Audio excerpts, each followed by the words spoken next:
চট্টগ্রামে এবার প্রায় ৯ লাখ কোরবানি পশুর চাহিদা রয়েছে। প্রস্তুত রয়েছে ৮,৬১,০০০। চাহিদার তুলনায় ঘাটতি ৩৫,০০০ পশু। এতে অবশ্য কোনো সংকট দেখছেন না প্রাণী সম্পদ কর্মকর্তারা। এদিকে নগর জুড়ে হাট বসবে ১১টির মতো। আবু জাবেদের ছবিতে চট্টগ্রাম থেকে জানাচ্ছেন নয়ন বড়ুয়া জয়।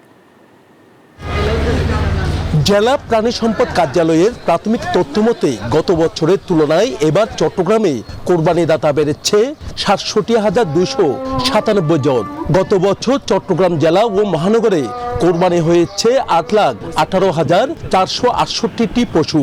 কোরবানিতে পশুর চাহিদা ৮,৯৬,২৬৯টি।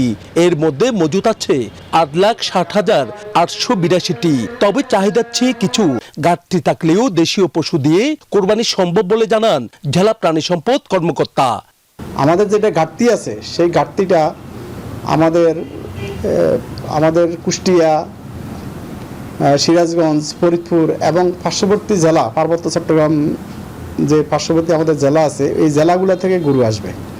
আর সিটি মেয়র বলছেন কোরবানির পশুর হাট প্রস্তুত থাকার কথা। মূলত বড় হাট হচ্ছে সাগরিকা হাট, আর একটা নুরনগর হাট, আর একটা ইপিজেডের একটা হাট আছে, এটা আমাদের হাট না, আমরা অন্য থেকে সেটা ভাড়া নিই। তো কাজে আমাদের মূল যেটা সেটা সাগরিকা এবং নুরনগর, আরো ছোট বিবির হাট আছে। হাটে এখনো কোরবানি পশু বেচা বিক্রি জমে না উঠলেও খামারে চলছে বিক্রি, এমনকি অনেক খামারে বিক্রিও শেষ।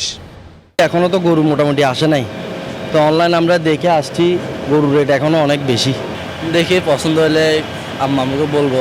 আলহামদুলিল্লাহ আমাদের 60% গরু সোল আউট, আর কিছু গরু আছে, আমরা ইনশাল্লাহ চেষ্টা করতেছি গরুগুলো সেল করার। কোরবানিতে চট্টগ্রামে লাল গরুর চাহিদা থাকে সবচেয়ে বেশি।